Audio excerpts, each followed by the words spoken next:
The room went silent when my father slammed a folder onto my grandmother's hospital tray. "Mimi is not my real daughter," he announced, "and only blood relatives deserve the family fortune." My aunt covered her mouth. My cousins stared at me like I had suddenly become a stranger. From the bed, my grandmother struggled to push herself upright, but Dad kept talking over her. "I have proof," he said, tapping the folder. "I'm calling the attorney right now. Her name needs to come out of the will immediately." I could barely breathe. 27 years of calling this man Dad, and he chose this moment, while his mother was dying, to say I wasn't his child. Then he looked directly at me. "I won't let an outsider steal what belongs to this family." I should have broken down. Instead, I heard myself ask, very quietly, "If I'm not your daughter, do you promise to keep your word about that?" He frowned.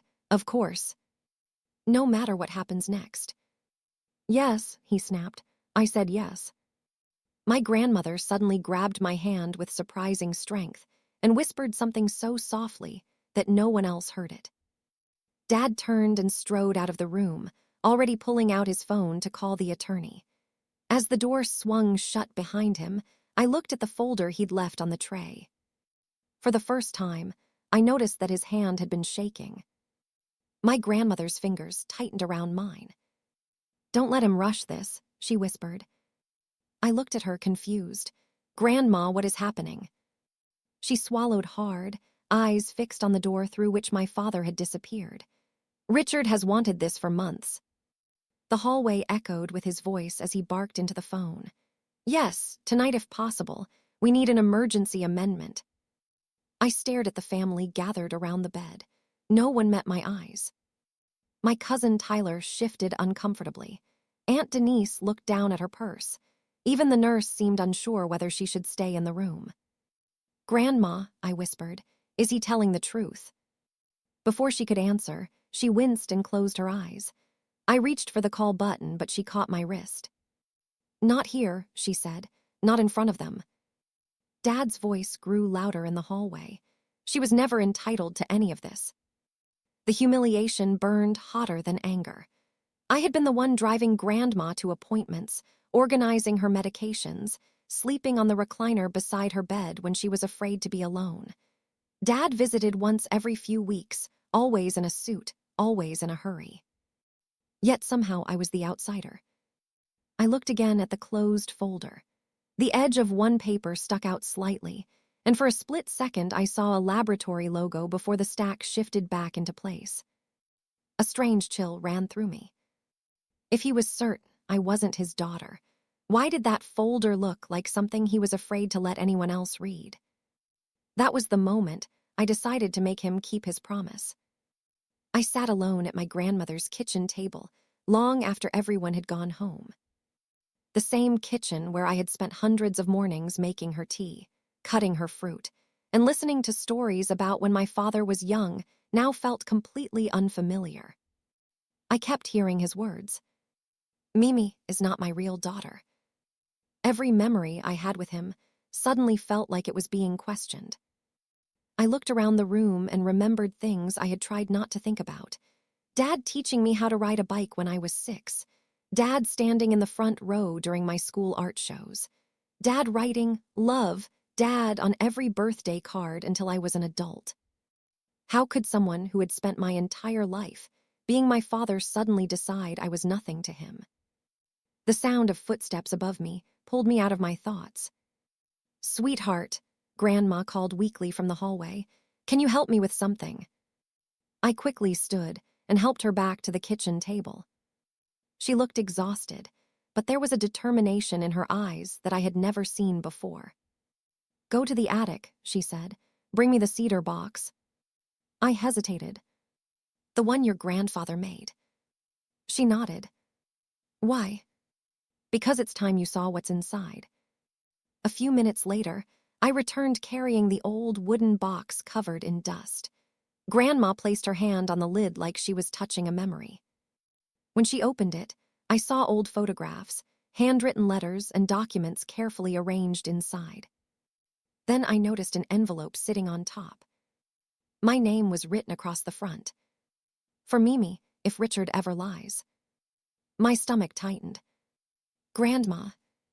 She looked away. I hoped you would never have to open that. I picked up the envelope, but didn't tear it open. What does this mean? Grandma sighed. Your father changed after he started having problems with his business. He became obsessed with money, with what he thought he was owed. She reached for the box. He came to me recently and demanded I change my will. I stared at her. He wanted me removed. He wanted control, she said quietly. My fingers tightened around the envelope. Grandma, I need to ask you something. She looked at me. Is Richard my father? For a moment, the only sound in the room was the ticking clock on the wall. Finally, she answered. Some truths are safer in writing. Before I could ask what that meant, the kitchen door opened. Dad stood there. His eyes immediately locked onto the cedar box. And for the first time in my entire life, I saw something I never expected to see on his face. Fear. What are you doing with that? He demanded. Grandma pulled the box closer. Richard, leave. His expression hardened. You don't understand what you're holding. No, Grandma replied. You don't understand what you started.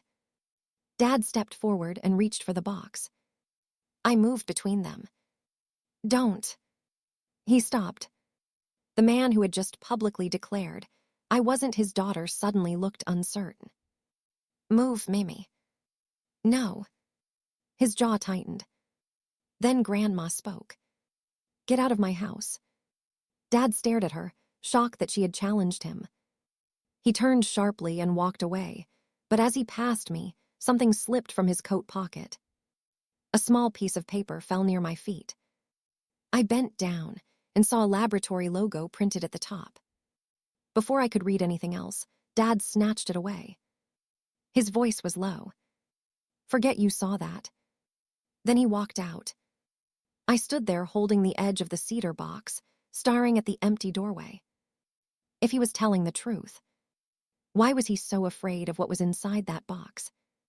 The next afternoon, I walked into the lawyer's office and immediately knew my father had already controlled the story. Everyone was there. My aunts, my cousins, family friends who had known me since I was a child. And every single person looked at me differently. Richard sat at the end of the conference table, wearing the same calm expression he used during business meetings. Like this was just another negotiation. Like he hadn't destroyed my entire identity the night before. The moment I entered, he stood. I think we can finally resolve this, he announced. The lawyer looked up from his papers. Mr. Carter, this meeting is to discuss your concerns regarding the estate. Richard nodded confidently. My concern is simple. The inheritance was intended for family, biological family. The room became uncomfortable. My cousin Tyler avoided looking at me. Richard placed several documents on the table. I discovered the truth recently. Mimi is not my biological daughter, and she should not benefit from my mother's estate. The lawyer picked up the papers. These appear to be copies of a statement and a laboratory report. They prove everything, Richard said. I watched closely. Something about the documents felt wrong. The lawyer turned the pages slowly. Where is the original report? Richard's expression changed for only a second. It wasn't necessary. It usually is when someone is challenging a legal inheritance. My father leaned forward. Are you questioning me? The lawyer didn't react. I'm asking for complete documentation. Around the table, whispers started. She really isn't his daughter. I can't believe this. Who is her real father? That question came from Aunt Denise. She didn't sound cruel. She sounded confused. But it still felt like the entire room had turned toward me. I looked at Richard. He didn't defend me. He didn't tell them they were wrong. Instead, he said the one thing that hurt more than anything else. Caregiving doesn't make you blood. The words landed harder than I expected. I looked around the room. I was there when Grandma needed someone. My voice stayed steady.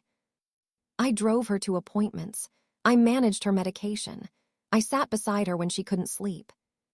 Richard shrugged. And that was your choice. Before I could respond, Grandma pushed herself up from her chair. Mimi did more for me than you ever did. The room froze. She tried to stand, but her knees gave out. I rushed to catch her. Grandma. The meeting immediately turned into chaos. The lawyer called for everyone to calm down while I helped her sit back down. And that was when I saw it. Richard moving quickly near the lawyer's desk. Taking something. A document. I followed him into the hallway. What did you take? He stopped. For a moment, neither of us spoke. Then he leaned closer. Mimi, you don't know what you're fighting. I know exactly what I'm fighting. His expression hardened. Walk away now, and I might still help you later. I stared at him. You're asking me to pretend you didn't erase me. I'm giving you a chance. I shook my head. No. For the first time, Richard looked like he had lost control of the situation. A moment later, the lawyer opened the conference room door. Mimi. I turned. Your grandmother has requested a private meeting with you. And from the way everyone looked at me, I knew whatever she was about to show me could change everything. That night, I walked into my grandmother's bedroom, carrying the weight of everything that had happened. The family meeting, the accusations, the way people who had known me my entire life suddenly looked at me like I was an imposter. Grandma was sitting upright against her pillows, the cedar box beside her. She looked tired, but her voice was clear. Close the door, Mimi. I did. She reached for the envelope, with my name written across it. It's time. My hand shook slightly as I opened it. Inside were 3 things. A notarized letter, a receipt from a laboratory, and a sealed envelope containing the actual test results. I looked at the receipt. The date stopped me. 20 years earlier. Grandma, why did you do this? She took a slow breath. Because I heard something I was never supposed to hear. She explained that years ago, she overheard Richard accusing my mother during an argument. He had questioned my birth and used it as a weapon. At the time, she didn't believe him. But she knew one day his anger and pride might turn into something worse. So you ordered a DNA test. She nodded. But I never opened it. I looked down at the sealed report.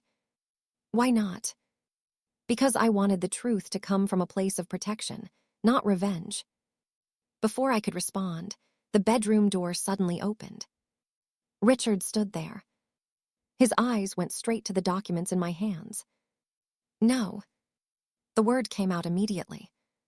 He stepped inside. Give me that envelope. Grandma's expression changed. You don't get to demand anything from me. You're letting her believe lies. I stared at him. Then why are you so afraid of the report? He ignored me. Mother, you're sick. You don't know what you're doing. Grandma slowly reached for my hand. I know exactly what I'm doing. Richard looked at the envelope again. You're being manipulated. No, she said. You made your choice yesterday. His face tightened. For a moment, he looked like he wanted to argue. Then he turned and walked out. But he didn't leave quietly. Within minutes, his calls started. I could hear his voice from the hallway. She's trying to destroy me. She found some fake documents. She's manipulating my mother. By morning, the damage had spread. My phone wouldn't stop vibrating. Messages from relatives. Questions. Accusations. My cousin Tyler had even posted a vague message online about family betrayal and fraud. I tried to ignore it and went to school. But when I arrived, one of the parents stopped me near the entrance. Ms. Carter. I turned. The parent looked uncomfortable. Is everything online true? I froze. The rumor had followed me into my classroom. Before I could answer, my phone rang. It was the lawyer. Mimi, Richard filed an emergency petition to freeze the estate. My stomach dropped. What does that mean? It means he's trying to stop everything until the dispute is resolved. I looked down at the sealed DNA report sitting in my bag. The truth was right there. But somehow, opening it felt like opening a door I could never close again. The lawyer's voice became serious. You need to come to the formal reading this afternoon. A pause. Bring the envelope. Everyone will be there. I held the sealed report in my hand and realized there was no hiding anymore. The conference room was filled before I arrived. Every seat was occupied. My aunts sat together on one side. My cousins were behind them. The lawyer stood near the front with a stack of documents. And at the center of it all was my father. Richard looked completely confident, like he had already won.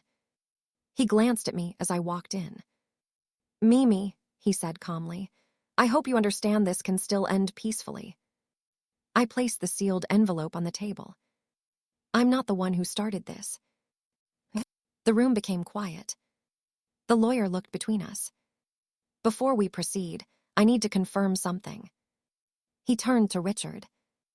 Mr. Carter, do you stand by the statement you made in front of witnesses that Mimi is not your biological daughter? Richard didn't hesitate. Yes. The answer came instantly. A few relatives looked uncomfortable. The lawyer nodded. Very well. I looked at my father. You promised. He frowned. Promised what? That if I wasn't your daughter, you would stand by your words. For the first time, his confidence seemed slightly shaken. The lawyer picked up the envelope. This was left with specific instructions from your mother. He looked at everyone in the room. She wanted this opened only if her will was challenged based on Mimi's relationship to the family. Richard's face changed. Wait. But the lawyer had already opened the letter. He began reading. The letter explained everything. Grandma wrote that Richard had become increasingly focused on the inheritance after his business started struggling. She wrote that he had pressured her repeatedly to change the will. Then came the sentence that made the entire room silent. She wrote that Richard threatened to publicly deny Mimi as his daughter if she refused. Nobody moved. Nobody spoke. Richard shook his head. This is ridiculous. The lawyer ignored him. There is one more document. He opened the sealed laboratory report. My hands gripped the edge of the table. Then he read the result. The DNA test confirms that Richard Carter is Mimi Carter's biological father, with a probability greater than 99.9%. Silence. Complete silence. My father stared forward. For several seconds, he looked like he couldn't understand the words. Then he looked at me. Not as a daughter. Not even as an opponent. But as someone who had just watched his entire plan collapse. The lawyer placed another document on the table. This is a handwriting and document examination report. Richard's expression changed. The lawyer continued. The laboratory letter submitted by Mr. Carter contained alterations. Important sections were removed, including the original conclusion. A whisper moved through the room. He lied. He changed the report. My aunt covered her mouth. My cousin Tyler looked down at his phone and quietly deleted the post he had made. Richard stood. You don't understand. I was protecting this family. The lawyer looked at him. Mr. Carter, you were given the opportunity to maintain your position. You chose to continue. Richard opened his mouth. Nothing came out. The lawyer turned to the final document. Your mother included a clause in her amendment. He read it slowly. Any attempt to fraudulently remove her granddaughter from the estate based on false claims of family status will result in the removal of that person's discretionary inheritance. Richard's face went pale. His own argument had destroyed his claim. The inheritance he fought so hard to protect was gone. His share would instead be placed into a charitable trust supporting children's art programs. And I was named trustee. My grandmother's home would become mine. But the moment I remember most wasn't the money. It was when Grandma reached across the table and held my hand. Her voice was soft. No one gets to erase my granddaughter. Richard looked around the room. No one defended him. Not one person. He walked out alone. In the weeks that followed, everything changed. The estate dispute was withdrawn. The investigation into the forged documents moved forward. People who once respected Richard began distancing themselves from him. The man who had built his reputation on being untouchable suddenly had to answer for the choices he made. I moved into Grandma's house.